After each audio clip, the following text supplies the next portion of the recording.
Tudo bem, pessoal? Então, no vídeo de hoje, na aula de hoje, nós iremos conversar sobre um livro fantástico.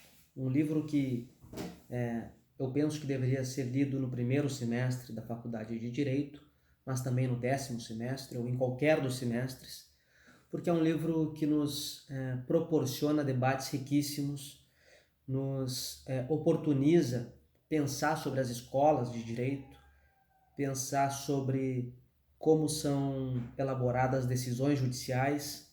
Então é um livro que nos remete primeiro à filosofia do direito, mas também nos remete à teoria geral do direito.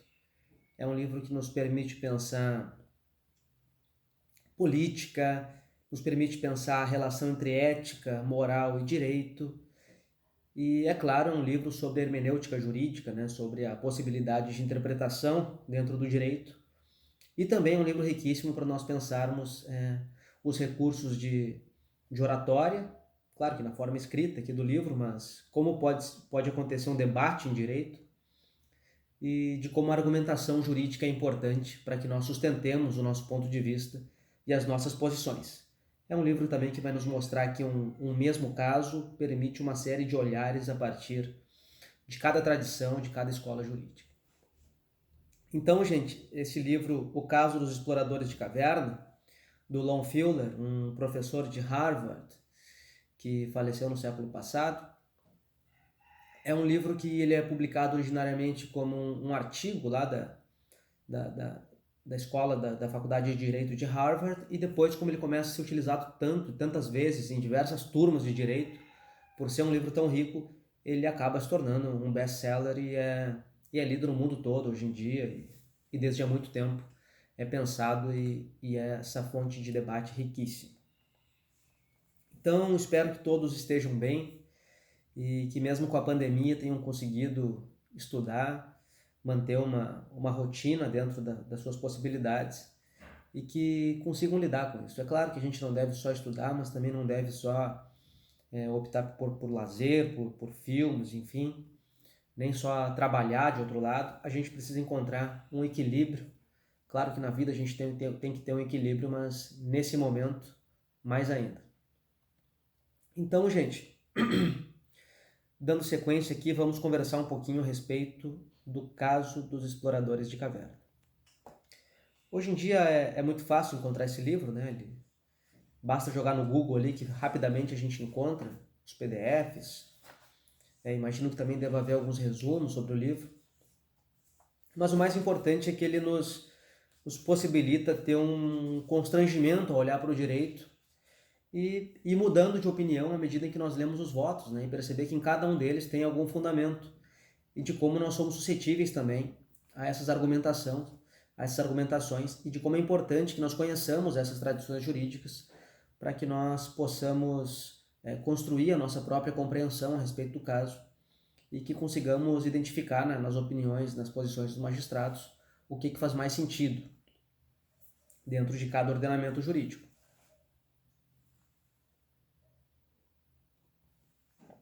Então, gente, o livro começa com uma apresentação aqui, dizendo Suprema Corte de Newgarth, ano 4300.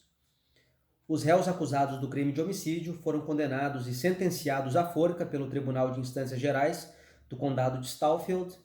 Eles apresentaram uma petição de erro perante este tribunal. Os fatos parecem ser suficientes na opinião do juiz principal. E começa aqui já o livro com o voto do presidente da Corte Suprema desse tribunal aqui de Newgarth, a Suprema Corte de Newgarth, em que ele relata o caso, né, dos exploradores de caverna, explica o que aconteceu e ao final profere seu voto, explicando de certa forma esse pequeno prefácio aqui, que remete ao ano de 4300. Então, por evidente, é um caso fictício, e a intenção do autor aqui de jogar lá para o ano de 4300 já é nos distanciar desse caso, mais ou menos a proporção em que nós estamos distantes de grandes julgamentos acontecidos lá na Grécia Antiga, né, no período de ouro da Grécia, com Péricles. E ele vai dizer que, nesse caso concreto aqui, em que essas 4 pessoas foram condenadas pelo juízo de primeira instância, Tudo começa quando um grupo de espeleólogos, né, ou quando esse grupo de exploradores de caverna decide fazer uma exploração numa determinada caverna lá, uma caverna que estava na propriedade do senhor Roger Wetmore, que era o presidente de uma companhia lá e é o comandante, vamos dizer assim, dessa exploração. Com mais 4 amigos, eles entram na caverna e logo de início uma série de pedras caem e bloqueiam a entrada da caverna, de forma que eles ficam impossibilitados de sair. E à medida em que o tempo passou, os familiares começaram a dar falta, gente, desses exploradores e entraram em contato com as autoridades que foram até a localidade lá e identificaram efetivamente a caverna na qual eles tinham entrado para fazer a exploração. Uma caverna de rocha calcária. Então, gente, começou o processo para tentar tirar os exploradores de lá. Só que o tempo foi passando. E durante as tentativas de escavar e de tentar liberar a saída da caverna, houve um determinado momento em que houve um deslizamento nessas tentativas de resgate e 10 operários acabaram morrendo nessa tentativa de salvar aquelas 5 pessoas que estavam dentro da caverna. No 20º dia em que os exploradores estavam presos lá dentro da caverna, se conseguiu contato com a parte exterior, porque descobriram que os exploradores tinham um equipamento de comunicação lá, uma espécie de rádio, e conseguiram fazer o contato a partir disso. Nesse contato de rádio, quem fez o contato foi o senhor Roger Wetmore, que ele conversa com os engenheiros que eram os responsáveis pelo resgate e pergunta em quanto tempo eles poderiam ser resgatados, porque eles já estavam ficando praticamente sem mantimentos lá e estavam bastante preocupados. Então, os engenheiros disseram que se não houvesse mais nenhum deslizamento, em torno de 10 dias demoraria para ser efetuado esse resgate. E o Roger Wetmore, assim como os outros muito preocupado, perguntou se aqueles recursos que eles tinham ali, se aqueles poucos mantimentos que eles tinham, seria suficiente para fazer com que eles pudessem sobreviver por esses 10 dias, né, que era a melhor das hipóteses de salvamento deles, ao que foi respondido que provavelmente não, porque havia médicos lá já também de prontidão na equipe de resgate. Nesse momento, gente, houve uma interrupção das comunicações por um período próximo a 8 horas, quando novamente fizeram contato pelo rádio e o senhor Roger Wetmore novamente quis conversar com os responsáveis lá, com os médicos, para saber se, no caso de consumo da carne humana de uma daquelas 5 pessoas que estava lá dentro, seria possível sobreviver por esses 10 dias e aguardar o resgate em vida, né, sem perigo de morte. E o médico, muito relutante, acabou respondendo que sim, que seria uma boa chance de sobreviver se fizessem isso. E observe, o caso é bem obscuro, né, gente? É bem complicado a gente imaginar uma situação dessas, mas o que motivou o autor do livro a escrever foram alguns casos de naufrágio lá no século XIX, em que algumas pessoas presas a botes acabaram submetidas a uma situação muito similar a essa.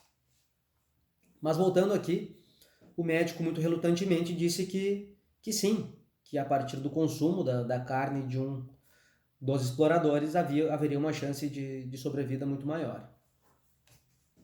Então o médico, ele perguntou ao médico, né, o Wetmore, um dos exploradores lá, se eles poderiam fazer isso, se o médico recomendava, ao que o médico se absteve de responder. Então o senhor Roger Wetmore perguntou se havia algum funcionário público, ou algum político, alguém lá disposto a responder essa questão, ao que também obteve uma negativa, né? Ninguém queria falar sobre isso. E por fim ele perguntou ainda se havia algum padre ou pastor para que dessem uma orientação a eles nesse sentido.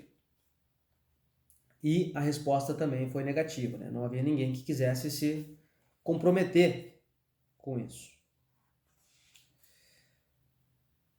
Então, gente, depois desse momento, houve uma interrupção da comunicação E o que se tem a partir disso,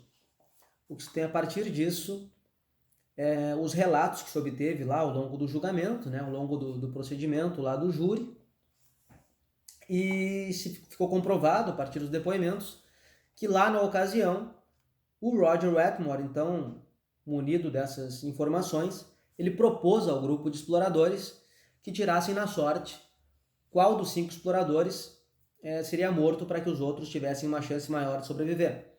Porque por acaso o Wetmore ele tinha um par de dados nos bolsos.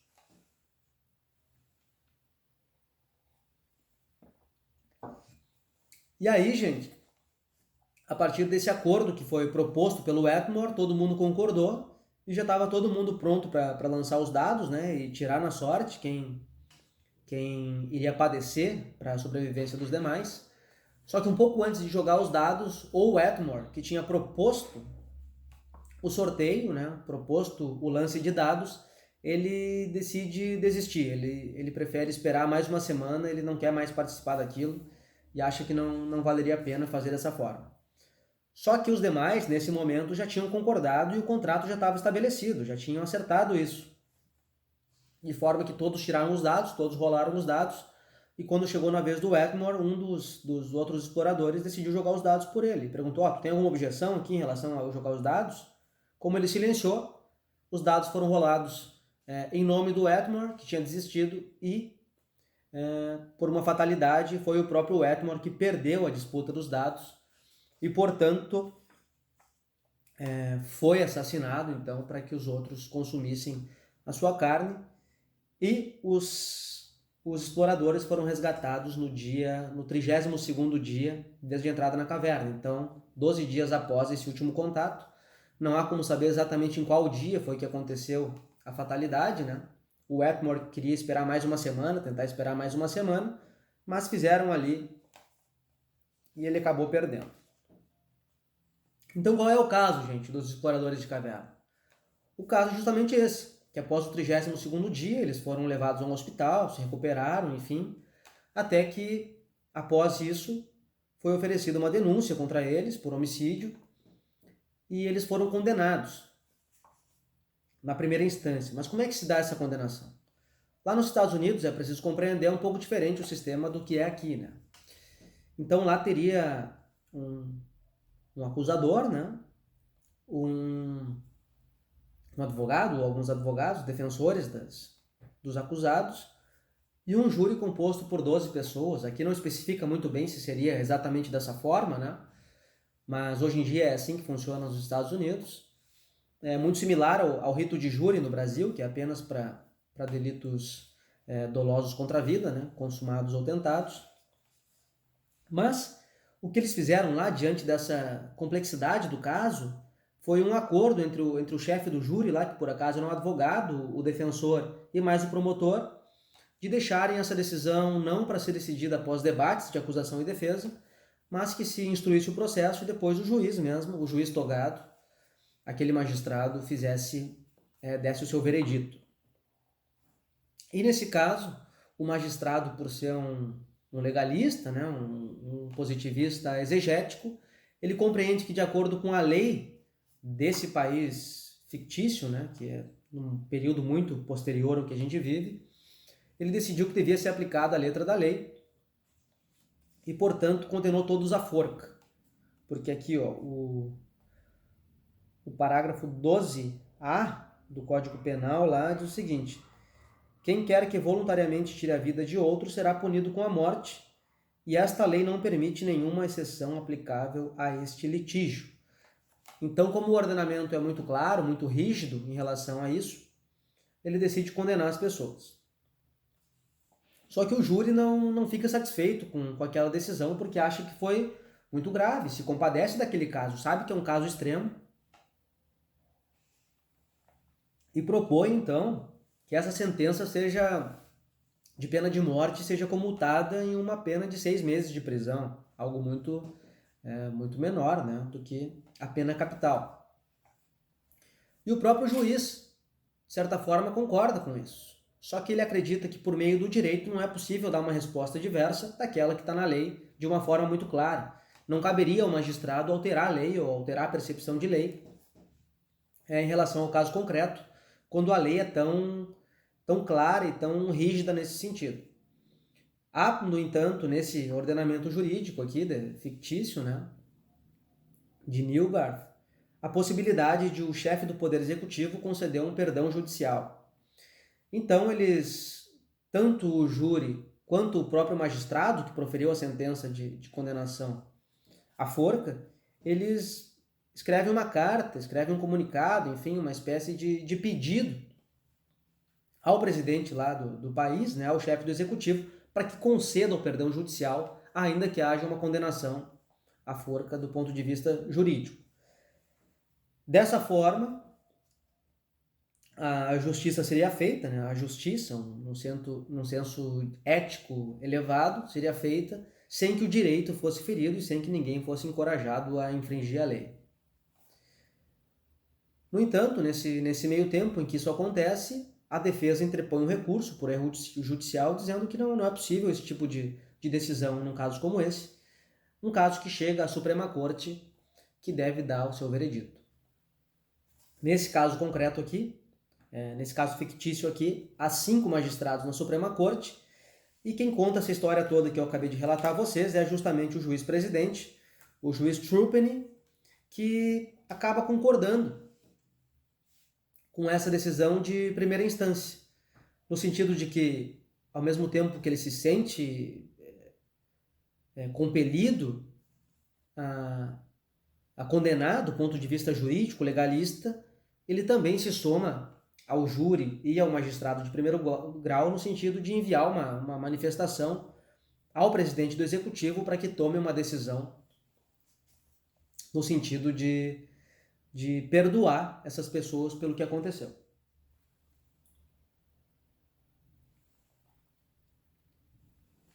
Esse é o pano de fundo, assim, gente, para a gente começar a pensar isso. E a gente já começa a ficar meio, né? Bom, o que será que seria a decisão mais adequada nesse caso concreto? Então a gente começa a ver que ele lança aqui algumas bases positivistas, no sentido de que há um apego muito forte à lei, né? Essa impossibilidade de transpor o que está na lei, mas ao mesmo tempo uma sensibilização humana de pedir ao magistrado, de pedir ao chefe do executivo de que conceda o perdão judicial. Então o voto dele é no sentido de condenar, manter a decisão de primeiro grau, mas fazendo um apelo ao chefe do executivo para que perdoe. Então em certo ponto contraditório, a gente poderia dizer que ele acaba lavando as mãos, né, em certa medida, na medida em que condena e segue a lei, mas querendo dar um outro voto e pedindo para que o chefe do executivo corrija. Então ele faz uma espécie de descarga moral, assim, tira dele mesmo o ônus daquela condenação, tentando não ferir o direito positivo. Esse é o primeiro voto, o voto do presidente. E aí nós vamos aqui, gente, ao voto do juiz Foster. E o juiz Foster já começa dizendo o seguinte: surpreende-me o fato de o presidente do tribunal, em um esforço para escapar dos constrangimentos desta trágica ocorrência, ter adotado o proposto aos seus colegas um expediente ao mesmo tempo tão sórdido e tão simplista. Porque essa decisão que o presidente toma, ele propõe aos seus colegas que o acompanhem nesse voto, o voto de condenar, de manter a condenação e de pedir ao executivo que altere, né, que perdoe aquelas pessoas, mesmo com uma condenação. E aí o juiz Foster começa a fazer uma série de argumentações no sentido de absolver os acusados, de absolver esses 4 exploradores de caverna que passaram por essa situação extrema. Em primeiro lugar, ele vai dizer que naquele caso concreto, o primeiro argumento que ele utiliza é o argumento justnaturalista. Ele vai dizer que naquele caso concreto, as pessoas estavam submetidas não a um direito positivo de Newgarth, mas a uma espécie de estado de natureza. E, portanto, o contrato social estabelecido pela humanidade não vale naquela situação em concreto, em que as pessoas estão numa situação completamente diversa daquela situação regular da vida cotidiana, da situação normal de uma sociedade civil estabelecida. E aqui ele faz uma menção aos contratualistas, né, do século XVIII, século XVII, XVIII, XIX, para dizer que não é o mesmo tipo de relação jurídica que existe na vida social comum e naquela situação específica em que não há uma sociedade civil como a gente conhece estabelecida. Há uma situação extrema e, portanto, eles teriam retornado a um momento de um estado de natureza. Então a argumentação dele é: olha, a gente não pode dar uma decisão para esse caso como se tudo fosse se fosse um encontro de amigos numa situação regular, porque não é. É uma situação extrema, é assim que a gente deve decidir, olhando dessa forma. De que adianta dizer o direito se a nossa resposta jurídica não for uma resposta justa? Então ele começa a trazer aqui esses elementos éticos, esses elementos filosóficos e mesmo do ponto de vista do contrato social, para argumentar no sentido de que, naquele caso concreto, havia uma situação completamente extrema. Para dizer que, naquele caso, a lei regular não poderia ser aplicada na literalidade da lei, porque a literalidade da lei não vale em um estado de natureza, um estado prévio. E para justificar isso, ele vai dizer que, se aquele caso tivesse acontecido em uma localização além fronteiras e as pessoas tivessem sido absolvidas, seria muito tranquilo para alguém, para qualquer cidadão de Newgarth, observar que aquilo fazia sentido, que seria uma decisão justa, uma decisão adequada. No entanto, como foi numa situação intra-fronteiras, então havia esse grande dilema e essa grande dificuldade de julgar apenas em razão de uma dimensão territorial. Mas ele quer deslocar a caverna para algo que seria uma situação não extraterritorial, mas extrajurídica, assim a gente poderia dizer. Então, o que o juiz Foster defende aqui é que haveria um novo ordenamento jurídico instituído dentro da caverna e que lá as relações comuns, as leis gerais do país não estariam em vigor, porque lá estaria pré-estabelecido um novo contrato social, que naquele contrato, aquele novo ordenamento jurídico extraordinário, específico, que acontecia ali, havia essa possibilidade de se assassinar alguém, enfim, para consumir a sua carne e sobreviver. Então ele vai dizer que essa é a forma mais elevada de justiça, porque ela deriva de uma concepção ética de preservação da própria vida, e que naquele caso concreto essa era a única resposta que havia, e portanto o Poder Judiciário deveria se orientar também por isso. E aí, para justificar um pouco isso, ele vai trazer também o fato de que 10 operários teriam falecido naquela operação de resgate. Então, condenar à forca essas 4 pessoas seria dizer que 11 pessoas que já tinham falecido, tanto as 10 lá do resgate quanto o chefe ali da exploração, teriam morrido em vão. O que não faria sentido desde um ponto de vista de uma ética utilitarista, né? Entraria de novo naquele velho debate. Se a gente estivesse num trem e um trem que fosse passar por cima de 10 pessoas, se nós puxássemos a manivela, se apenas uma fosse assassinada, o que nós faríamos? Né? Esse tipo de dilema ético para o juiz Foster é o que teria acontecido aqui nesse caso.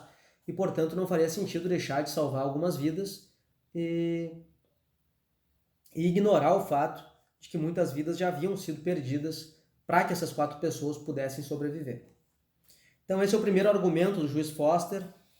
A gente consegue perceber que claramente aquele primeiro critério de valoração da norma jurídica proposto pelo Bobbio, que é o critério da justiça. Então quando a gente olha para uma norma jurídica, a gente deve observar se ela é justa ou se ela é injusta, ou se a sua aplicação no caso concreto representa uma noção de justiça ou não. Então toda essa argumentação aqui, até então, do juiz Foster, ela corre nesse plano, um plano da filosofia política e da dimensão da justiça dentro do direito. E depois ele vai além. Ele vai além porque ele tem um segundo argumento para defender a absolvição das pessoas, que é não aqui uma questão de justiça, mas uma interpretação teleológica da norma jurídica, de como deve se interpretar o direito, como deve se aplicar o direito. e teleológica porque vem de telos, né, gente, do grego fim, finalidade.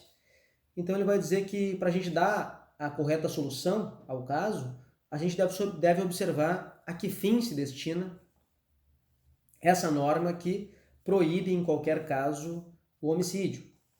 Ele começa dando um exemplo aqui do caso Confederação versus Stanmore, em que um sujeito ele teria sido multado por não ter removido o seu carro do estacionamento, do local lá para estacionar, em menos de 2 horas. Que a lei dizia claramente que haveria uma multa para toda e qualquer pessoa que deixasse o carro estacionado em uma determinada localidade por mais de 2 horas.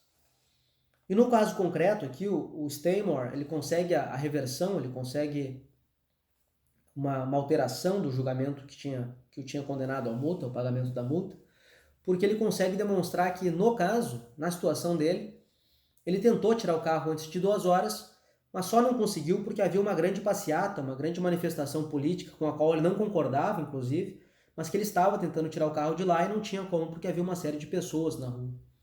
Então, não haveria como puni-lo, na argumentação dele, que foi acolhida pelo tribunal, porque ele só não conseguiu cumprir o fim a que a norma se destinava por uma questão de força maior, uma situação extraordinária ali, que era aquela passeata no momento, que ele não tinha como prever, ele não fazia parte, ele nem sequer compactuava com aquelas ideias do protesto, então ele ficou preso ali. E o que se entendeu no caso esse, trazido pelo juiz Foster, é que a finalidade da norma era justamente fazer com que as pessoas fizessem tudo o que estava ao seu alcance para cumpri-la, e não puni-las mesmo que houvesse uma situação extraordinária. Esse é o primeiro caso, apenas para introduzir essa questão da possibilidade de a jurisprudência alterar uma lei que seja uma lei extremamente rígida, como era aqui nesse caso. E o segundo caso que ele traz, né, o segundo exemplo aqui de uma alteração jurisprudencial, ou judicial review, como é nos Estados Unidos, da questão da legítima defesa. E aqui há uma pequena alteração não, mas uma pequena diferença, né, gente, entre esse ordenamento jurídico fictício e o que seria o nosso ordenamento jurídico brasileiro. Porque aqui ele vai explicar, na verdade, que a exceção da legítima defesa, nos casos de homicídio, é uma construção jurisprudencial lá nesse ordenamento jurídico fictício.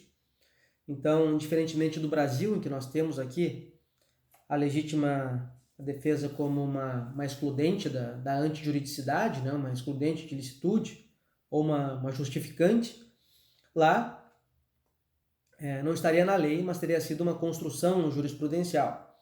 E ele vai dizer que essa questão da legítima defesa, como foi construída lá na jurisprudência, derivava justamente do fato de que a finalidade da proibição do homicídio não poderia ser confundida com uma situação de preservação da própria vida. Porque se o homicídio era criminalizado, se é crime matar alguém, é crime matar alguém porque o objetivo da lei é justamente proteger a vida. Mas se uma pessoa comete um homicídio em legítima defesa, para repelir um ataque injusto, uma agressão injusta, né, moderadamente, então, na verdade, o que essa pessoa estaria fazendo, ao violar a lei, seria preservar o espírito da lei, que era justamente preservar a vida. Então, diante de uma situação em que ela tivesse a própria vida ameaçada, ela poderia reagir, né? Poderia repelir aquele mal injusto. Então, ele vai dizer que, da mesma forma, o que se deve fazer aqui é uma construção jurisprudencial muito parecida com essa da legítima defesa. Esse é o argumento do Foster, o segundo argumento, um argumento de interpretação teleológica da lei, observar qual é o fim a que a lei se destina, qual é o fim que está por trás da proibição do homicídio, né, ou da criminalização do homicídio. Então, ele vai dizer que ao final ainda, a correção de erros ou equívocos legislativos óbvios não tem como objetivo suplantar a vontade legislativa, mas sim torná-la efetiva. Concluo, portanto, que em qualquer aspecto sobre o qual esse caso possa ser considerado, estes réus são inocentes do crime de homicídio contra Roger Wetmore e que a sentença seja reformulada. Ele está fazendo, por fim, aqui, uma argumentação no sentido de que ele não quer violar a prerrogativa ou violar a capacidade de cada um dos poderes da República. Que ele não quer suplantar a vontade do Poder Legislativo, nem as competências do Poder Legislativo, ou que ele quer apenas dar uma adequação jurídica, no caso concreto, àquilo que era a intenção inicial do Poder Legislativo, não deslocando o caso concreto, não abandonando uma noção de justiça para o caso concreto, conforme ele percebe, em nome de um legalismo exacerbado. E, portanto, é que ele vota pela reformulação daquela sentença de primeiro grau. Então, nós temos aqui aquela sentença de primeiro grau que condenou os réus, com aquele pedido, né, para o executivo de perdoá-los. Então, um pouco estranho, assim, né, para a gente, mas é aquele ordenamento que foi estabelecido pelo autor aqui. O presidente da Suprema Corte votando pela condenação e acompanhando essa ideia de fazer um pedido para o executivo de perdão. E temos aqui o primeiro voto contrário, um voto para absolvição dos réus, que é o voto do juiz Foster, um juiz que a gente poderia dizer aí justnaturalista, um juiz que observa que a função da lei é estabelecer um senso de justiça, né? Preciso dar uma resposta que seja justa e que respeite aqueles direitos naturais dos indivíduos, entre os quais a própria vida, né? Então, nesse caso concreto, a gente deveria analisar de uma outra forma. O terceiro juiz da Suprema Corte é o juiz Teirin. E o juiz Teirin já começa dizendo o seguinte: na execução de minhas funções como juiz deste tribunal, sou, em geral, capaz de dissociar os aspectos emocional e intelectual de minhas reações de decidir o caso sub iudice inteiramente com base na razão. Então ele vai dizer que a tradição dele naquele tribunal é justamente separar o que ele sente emocionalmente e aquilo que a razão diz que ele deve fazer do ponto de vista do direito como uma ciência. Então ele é um juiz de uma tradição iluminista, a gente poderia dizer, né? Alguém que decide conforme a razão, conforme a aplicação de tudo aquilo que há em termos de ciência, a sua consciência, e a partir daí proferir uma decisão razoável, né? Razoável de razão, de racional. Então ele começa a analisar a decisão do juiz Foster, que é o juiz do voto anterior, o juiz naturalista, dizendo que, olha, é engraçado ouvir uma argumentação como essa de um magistrado da Suprema Corte, porque ele está dizendo aqui que naquele caso concreto aquelas pessoas estavam fora do ordenamento jurídico e que lá havia um estado de natureza, eles teriam retornado a um estado de natureza e estabelecido um novo ordenamento jurídico daquele caso específico. E ele começa perguntando se esses homens passaram da jurisdição da nossa lei para a lei da natureza, em que momento isso ocorreu? E começa a fazer uma série de perguntas. Foi no momento do contato do rádio?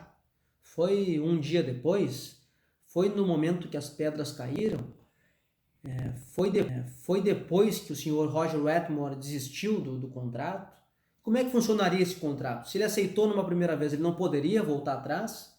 E começa a fazer uma série de perguntas. E vai questionar, inclusive, a legitimidade que eles têm como tribunal de julgar aquele caso, se foi um caso que aconteceu num estado de natureza. Então, pode a nossa lei julgar um ordenamento jurídico que é outro ordenamento jurídico, mas não o nosso? Ora, se eles estão no estado de natureza e promulgam uma nova Constituição, uma nova forma de interpretar a lei, uma nova forma, uma nova série de dispositivos legais, o que nós estamos fazendo aqui? Esse caso não é nem da nossa jurisdição. A nossa jurisdição são os casos da sociedade civil, do nosso ordenamento jurídico estruturado. Então, como é que o juiz Foster quer aplicar agora as nossas interpretações, as nossas compreensões jurídicas a um caso que acontece fora da nossa compreensão? Que mais, gente? Aqui uma argumentação interessante, né? Para além dessa questão da legitimidade do tribunal ou não. Ele vai dizer, olha, e o que aconteceria então se nesse caso o senhor Roger Wetmore, depois de ter se retirado, né? Ter ignorado aquele contrato inicial de participar e ter desistido de participar daquele contrato, o que aconteceria se lá na caverna o senhor Roger Wetmore tivesse uma pistola e no momento que os outros 4 viessem para tirar a sua vida, ele tivesse sacado a pistola e assassinado todos, como uma questão de legítima defesa para proteger a sua própria vida?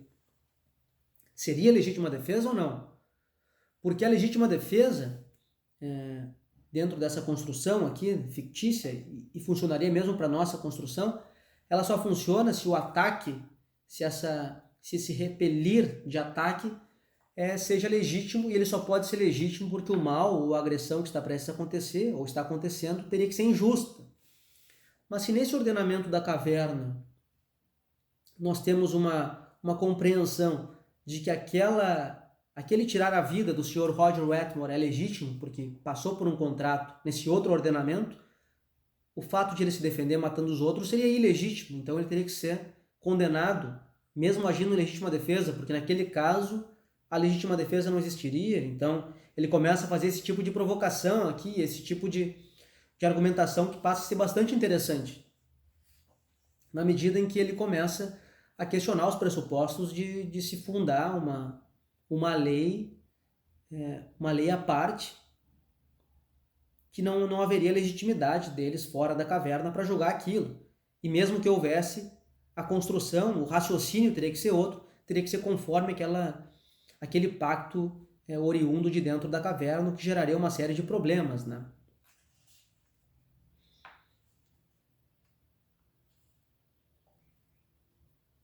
Aí aqui, para refutar a questão teleológica da lei e da jurisprudência, ele vai trazer um exemplo aqui do caso da Confederação versus Valjean, em que diz: embora o caso seja relatado de modo um tanto obscuro, parece que o réu foi indiciado pelo furto de um pedaço de pão e estabeleceu sua defesa com base na afirmação de que estava padecendo fome.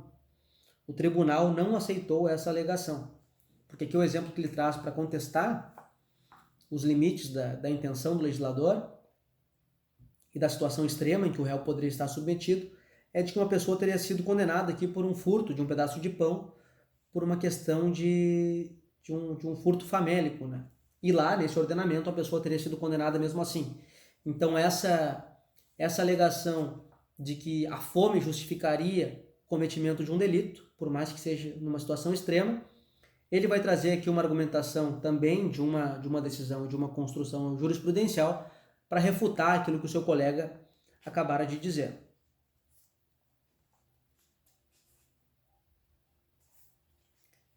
E vai trazendo aqui uma série de outros argumentos, gente, e vale muito a pena conferir cada um deles, né, para que vocês possam ter essa dimensão exata do que acontece aqui no caso. Mas ele traz mais uma reflexão interessante aqui que eu acho que vale a pena a gente dar uma olhada, que é o seguinte, olha. Aqui, os homens lançaram dados e a vítima concordava, em um primeiro momento, com o acordo. Qual seria a nossa decisão se soubéssemos que o Wetmore se recusou desde o início a participar do plano? Isso é, para trazer mais um elemento, né, mais um tempero para esse caso concreto, para esse caso aqui do livro, né, que é o seguinte, olha, a gente está decidindo aqui com base no fato de que o Wetmore concordou com esse sorteio a partir dos dados no primeiro momento. Mas e se o Wetmore desde o início tivesse se recusado e mesmo assim tivessem jogado os dados por ele e ele perdido? Ele estaria dentro do contrato ou não? Ele faria parte disso ou não? Porque a intenção das pessoas também seria uma boa intenção. E de certa forma, a lógica, né, a teleologia da norma jurídica estaria sendo cumprida ali, que era uma proteção à vida, mas à custa de uma outra vida. Então, qual seria a decisão se o Sr. Wetmore não tivesse decidido participar?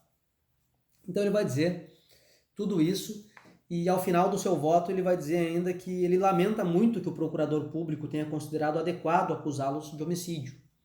Por quê? Porque aqui ele já está manifestando a sua decisão, a sua opinião de que esse caso não deveria ter sido denunciado. Ele vai dizer que a decisão mais adequada era ou que o promotor de justiça, né, eles chamam de procurador aqui, tivesse oferecido uma outra denúncia, talvez por canibalismo, ele sugere aqui, né, com uma outra pena, enfim, mas que foi um equívoco que o procurador cometeu ao tê-los denunciado, que ele poderia ter evitado todo esse processo, mas uma vez que ele iniciou o processo, agora era preciso dar uma resposta judicial e, portanto, por discordar de todos os argumentos do juiz Foster,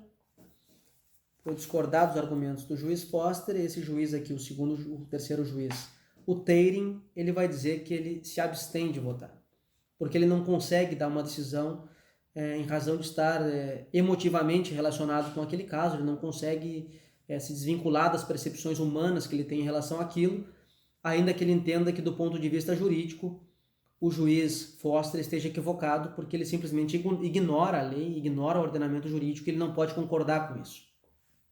Então, ele decide retirar a participação dele no caso concreto.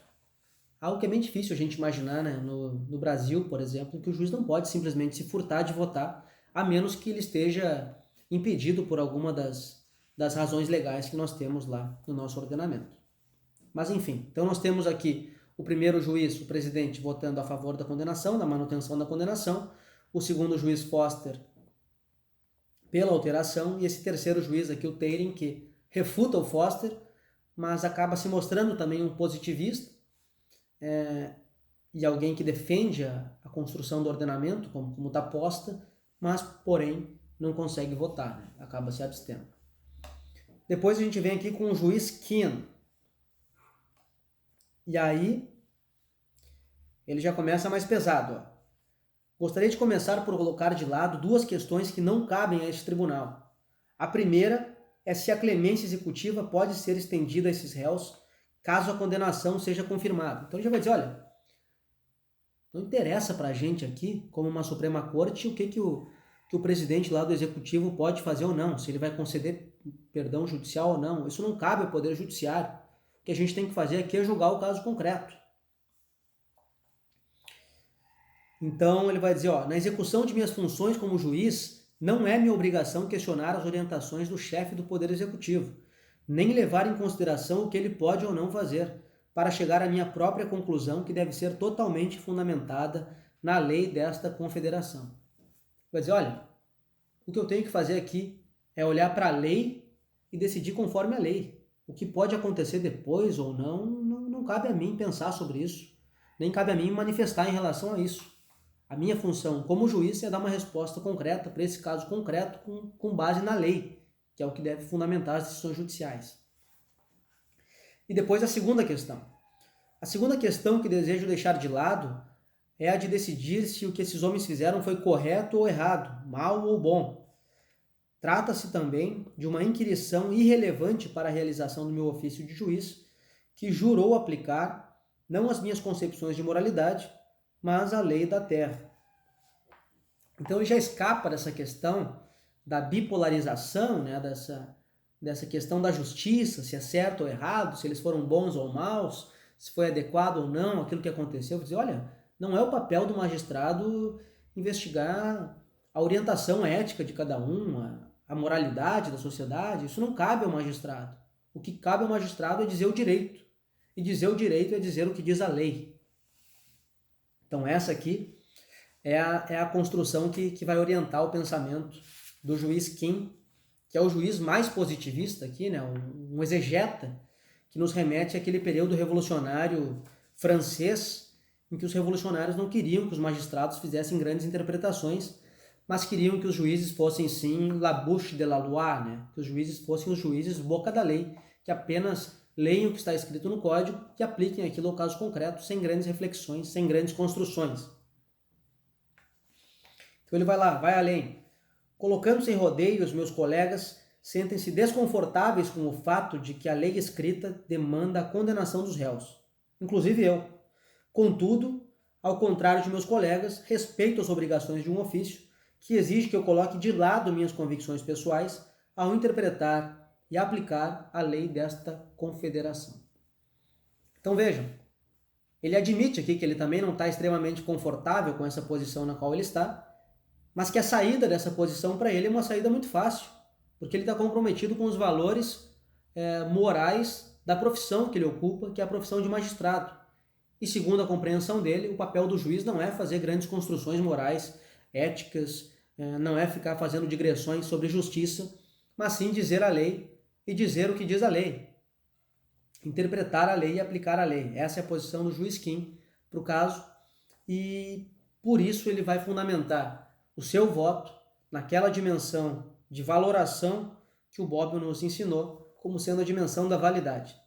Então, não importa se uma lei, se o conteúdo daquela lei é um conteúdo ético ou se não é ético, se é justo ou se é injusto, isso está fora da dimensão do direito, dentro da dimensão da validade. Porque a validade está preocupada em observar se aquela lei que está em vigor foi promulgada e observou os trâmites adequados, se ela não foi abrogada ou derrogada. Então essa é a posição do juiz Kim. Olha, não cabe a gente ficar discutindo o sexo dos anjos aqui. Vamos olhar para a lei. O que diz a lei? Essa lei foi promulgada de uma forma adequada? Essa lei passou por todas as casas legislativas, teve a sanção presidencial, então ela vale. E se ela vale, ela deve ser aplicada. O juiz Kim, por exemplo, num período lá de uma Alemanha nazista, não estaria contestando o fato de uma lei determinar o assassinato de pessoas. Se aquilo passou pelo processo legislativo, se está em vigor, segundo o juiz Kim, deve ser aplicado. Então ele é o juiz boca da lei. Só que aqui ele parece ser um juiz não tão simplista, porque a construção que ele faz na sequência para fundamentar esse voto é dizer, olha, na verdade eu sou contrário inclusive a essa construção que nós fizemos como magistrados da legítima defesa como uma excludente do crime de homicídio. Muito melhor seria se nós magistrados sempre aplicássemos a letra fria da lei. Porque se a gente aplicasse a letra da lei, a partir do momento em que a sociedade ou que o poder legislativo verificasse que a lei apresenta algumas problemáticas, era o próprio poder legislativo, com a sua incumbência, que alteraria essa lei. Então nós não precisaríamos estar criando alterações, nós magistrados, quando há um poder da República instituído para isso, para legislar, que é o poder legislativo. Então ele vai dizer que ao longo da história há muitos problemas aqui que decorrem do fato de os magistrados ficarem interpretando e sendo, de certa forma, solipsistas, ignorando o ordenamento e proferindo decisões a partir da sua consciência, de um suposto senso moral, um senso de justiça mais elevado do que a própria lei, e alterando o que diz a lei, alterando o texto da lei para adequar as suas convicções, quaisquer que sejam. Então ele é extremamente contra isso e vai dizer que deveria prevalecer a supremacia do poder legislativo no que diz respeito às decisões. A eles caberia apenas dizer o que diz a lei e não ficar alterando a lei ou procurando alguma forma de burlar a lei segundo a compreensão do juiz Kim. E aqui ele vai falar em revisão judicial, e para a gente talvez seja um pouco difícil entender isso, mas é que lá, por ser um sistema de common law, né, gente, nos Estados Unidos, claro que é esse ordenamento fictício, mas a gente não pode ignorar o fato de que o Lon Fuller ele escreve dentro de uma construção teórica de common law, que é a questão da judicial review, né? Que lá a alteração da jurisprudência se dá a partir de um procedimento lá que é de distinguishing, de overruling. Tem uma série de dimensões lá que a gente não vai aprofundar aqui, mas que vale a pena dar uma olhada se vocês ficarem curiosos, que é de como funciona para alterar uma decisão passada, ou de como o magistrado deve fazer quando ele quiser dar uma decisão que vá de encontro, né, que seja contrária à posição do poder executivo ou do poder legislativo. Isso aconteceria nos momentos em que houvesse algum tipo de lacuna, alguma brecha, né, nessas posições do poder executivo ou do poder legislativo. E aí ele vai dizer que tem colegas aqui, que ele percebe que os colegas, alguns, eles adoram quando há alguma brecha porque eles querem ocupar uma função que não é deles como juízes, né? Então, quanto mais lacunas, há juízes que gostam disso e se regozijam com isso porque podem passar a interpretar o direito como bem entenderem e dar um sentido contrário à própria lei com base em uma suposta vontade do legislador, algo que ele vai criticar aqui. Então, ele vai acabar o seu voto dizendo que se ao longo da história o Poder Judiciário sempre aplicasse a letra da lei, eles teriam evitado uma série de problemas que passaram no passado, decorrentes dessa liberdade judicial, né, de alguns fenômenos que aconteceram ao longo da história que foram problemáticos em razão justamente dessas alterações por parte do judiciário do que dizia a lei. Algo que a gente percebe até hoje acontecendo, né? Não só no Brasil, mas em diversos ordenamentos. E é por isso que ele, exegeta, como se mostra, vai defender uma decisão de manutenção da condenação, porque não cabe aos juízes da Suprema Corte decidirem se havia ou não um outro ordenamento do ponto de vista do contrato social. Enfim, ele vai dizer que tudo isso é bobagem e que também não deve se preocupar a Suprema Corte com o que pode acontecer depois do seu voto ou não. Que o papel da Suprema Corte é tão somente dizer a letra da lei e responder o caso concreto, independente de algum sentimento pessoal, independente de sentimentos de justiça ou não. Porque a função primordial, o valor central da norma jurídica é a sua validade. E se ela é válida em um ordenamento jurídico, ela deve ser aplicada tal qual está redigida.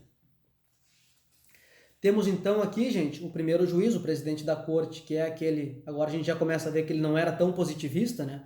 Vendo o voto do juiz Kim, mas que se manifesta pela condenação e que torce por uma alteração lá, por um perdão judicial do chefe do executivo.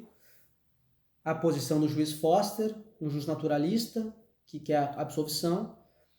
Depois o juiz Taylor, que vai se abster de votar. E por fim agora a do juiz Kim, que votou pela condenação por ser um positivista exegético. E agora o último voto. Lembremos que está 2-1 para a condenação e mais uma abstenção, né, dos 4 votos já proferidos. E vamos ao último voto, que é o voto do juiz Handy. E ele já começa assim, ó: nunca cesso de questionar a capacidade de meus colegas de lançar uma cortina obscura de legalismos sobre cada questão que lhes é apresentada para julgar. E aí ele começa a discutir o sentido que há nessa discussão filosófica e erudita dos colegas dele, ou essa discussão profunda a respeito de filosofia do direito, da profundidade do direito, né? Então a gente vê que esses votos que os positivistas estão muito mais preocupados com a teoria do direito, né? O que seria uma teoria geral do direito, isso é, a validade do direito, se aquela norma que está em vigor, se ela é legítima, se ela cumpriu os requisitos. Vamos ter lá aquela dimensão do justnaturalismo, que é a dimensão da filosofia do direito, uma filosofia política, o senso de justiça ou não. E a gente vem para o juiz Handy aqui, que é um juiz realista. Então, a dimensão mais importante aqui para o Handy é não a dimensão filosófica de um senso de justiça e nem tampouco a dimensão puramente positivista da validade do direito, mas a dimensão aqui da eficácia, da realidade, da sociologia do direito, que é uma construção muito forte lá nos Estados Unidos e é uma corrente com a qual o próprio juiz Fuller se identifica, né? Então a gente vê que esse juiz aqui, o Handy, é o juiz que ele acaba dando um último voto aqui que é até meio que uma piada em relação aos outros votos. O juiz Handy vai dizer que ele jamais foi capaz de demonstrar aos colegas que o governo é um sistema humano, que assim como o judiciário é um sistema humano, é preciso que tanto o governo quanto o poder judiciário não se furtem dessa característica que é o fato de serem humanos e estarem inseridos em uma sociedade. E que, portanto, o bom governo é aquele que dá respostas e faz políticas condizentes aos anseios da sociedade, e que o bom poder judiciário, aqui na concepção do juiz Handy, é o poder judiciário que dá respostas adequadas ao que a população espera, ao que a população anseia. Então, é a eficácia da norma que vale mais, é a realidade que vale mais do que uma lei escrita ou do que um senso moral, um senso ético, um senso de justiça elevado. A gente tem que sair desse debate e ver o que a realidade nos mostra e o que a realidade clama. Então ele vai falando aqui, segue fazendo essa construção muito forte a respeito de o que é um bom administrador, qual é o bom governante. Ele chega a fazer uma menção aqui a fatos que nos remetem ao Alcebíades do Platão, lá dessa arte de bom governar, né? De bem governar. Assim como na dimensão ética, lá do juiz Foster, a gente poderia fazer uma construção a partir da Antígona, do Sófocles. Será que existe um direito maior que o direito? Será que existe um direito antes do direito? Enfim, mas também é um debate para um outro momento. Mas aqui a construção do juiz Handy é no sentido de que aqueles que governam, aqueles que exercem os poderes da República, que o exercem em nome do Estado, devem cumprir as funções para as quais o Estado existe. em especial a função do bem comum, e que, portanto, tanto os governantes devem prezar por esse bem comum e governar com base num sentido de apoio coletivo, de que a sociedade se sinta representada pelo governo, e também o Poder Judiciário não pode se furtar a esse sentimento que existe, ou aquilo que o juiz Randi vai chamar de common sense, né? Que foi traduzido aqui no meu livro, pelo menos para senso comum, mas que vejam, né? Num sistema de common law, de direito comum, o sentido de senso comum não é bem o sentido de senso comum que nós atribuímos. O senso comum, no common sense, ele poderia ser talvez melhor traduzido por um bom senso, aquela compreensão do que é justo para a maioria, assim, mas num sentido mais compartilhado da linguagem de um determinado país, como é o caso aqui. Então ele vai citar umas reportagens de revistas e pesquisas que foram feitas em relação a esse caso, porque as revistas, enfim, entrevistaram pessoas e à medida em que o julgamento ia se desenrolando, a opinião pública, tanto nacional quanto internacional, se manifestava a respeito desse caso. E ele vai dizer que 90% dos entrevistados entendiam que devia haver uma absolvição naquele caso concreto. Então ele diz, olha, como é que a gente, como magistrados de uma Suprema Corte que representam o poder da República e deve dar um julgamento para o caso concreto, vai ignorar o que todas as pessoas estão dizendo, o que 9 em 10 pessoas estão dizendo, né, que querem a absolvição. E ele vai dizer, inclusive, que nos casos lá em que as pessoas se manifestaram contrárias, muitas vezes elas estariam contrárias à absolvição, né, estariam a favor da condenação, em razão de informações falsas que circulavam lá, de questões que nem eram legítimas do ponto de vista de uma boa argumentação, né? Então isso também é bastante interessante da gente ver, e de como muitas coisas se relacionam com o período em que nós vivemos hoje, né? Como esses debates eles são presentes, como eles são muito contemporâneos, ainda que o livro já tenha aí um bom par de décadas, né? Então, vamos lá. E aí ele traz um argumento também, que é do ponto de vista do realismo jurídico, muito importante, né, da dimensão sociológica do direito, que é o seguinte, olha, há basicamente 4 formas de uma pessoa ser absolvida pelo Poder Judiciário, de ela não ser condenada por um crime. Primeiro, um sentido mais estricto sensu, que é quando ela é submetida ao processo judicial e ao longo desse processo fica comprovado que ela não cometeu crime nenhum.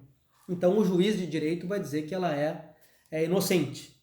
E essa é a forma mais jurídica de resolver. Mas fora essa forma, ele vai dizer que ainda há outras três formas de afastar a condenação de alguém a partir do cometimento de um delito ou da suposta prática de um delito criminoso, de um fato criminoso. Então vejam lá, essas outras 3 formas que vão além da absolvição pelo juiz de direito. Primeiro, uma decisão do procurador público de não pedir a instauração do processo, que vai mais ou menos no sentido do que o juiz Teirin lá tinha se manifestado, que era, olha, eu lamento muito que o procurador, que o promotor de justiça tenha oferecido uma denúncia. Nesse caso, que o melhor que ele deveria ter feito era não ter oferecido a denúncia, porque não teria provocado o judiciário, não teria exigido uma resposta judicial. Então aqui seria uma segunda hipótese, né? Além de o juiz poder absolver, nós teríamos uma segunda hipótese, que era o promotor nem oferecer a denúncia. Mais uma, a absolvição pelo júri, que mesmo que o promotor acuse, se não for um caso de absolvição pelo poder do magistrado togado, há ainda a possibilidade de o júri absolver aquelas pessoas. E por fim, aí sim a questão do perdão ou da comutação de sentença por parte do Poder Executivo, que haveria essas 4 hipóteses. E aí ele traz uma argumentação muito interessante, gente, que é o seguinte, olha, a gente já viu por todas as pesquisas que 9 em 10 pessoas absolveriam esses acusados. E a gente percebeu também que esses 10%, essa 1 em 10 pessoas que condenaria por razões que não são razões legítimas, não são razões evidentes. São fake news, o que seria hoje, né? E ele vai dizer que nesse caso concreto que a gente está julgando, a gente só está julgando esse caso porque houve um acordo lá em primeira instância entre o promotor, o advogado e o júri de deixar a decisão para o magistrado togado. Porque se o júri tivesse julgado aquilo, o júri teria absolvido. Isso fica muito claro a partir dessas pesquisas de que 90% da população se manifestou pela absolvição dos exploradores de caverna. Então ele vai dizer, que tipo de resposta nós estaríamos dando para a sociedade se nós condenássemos essas pessoas? Porque É claro que ele compreende os argumentos dos colegas, mas também faz algum tipo de piada, no sentido de que, olha, eu entendo que vocês estão dizendo que a gente tem que deixar para que o presidente, né, para que o chefe do Poder Executivo conceda esse perdão judicial.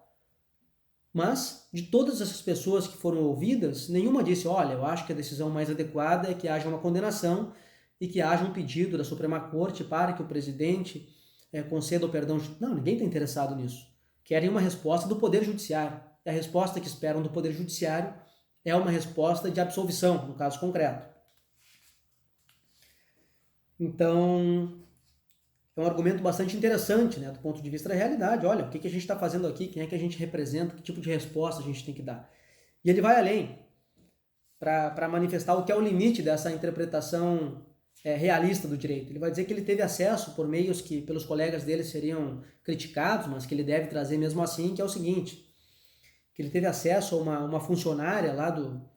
Não lembro exatamente como é essa parte, mas que ele teve acesso por meio de pessoas que ele conhece, que tem contato com pessoas que são muito próximas ao presidente, né, ao chefe do Poder Executivo, que por ser um homem de princípios muito rígidos, por ser um homem muito conservador, ele já teria se manifestado no sentido de que ele condenaria, de que ele manteria a condenação e não consideraria o perdão judicial, não consideraria o perdão presidencial. Então vejam, gente, ele traz essa questão para, de certa forma, tentar persuadir depois o presidente a alterar o seu voto lá do início.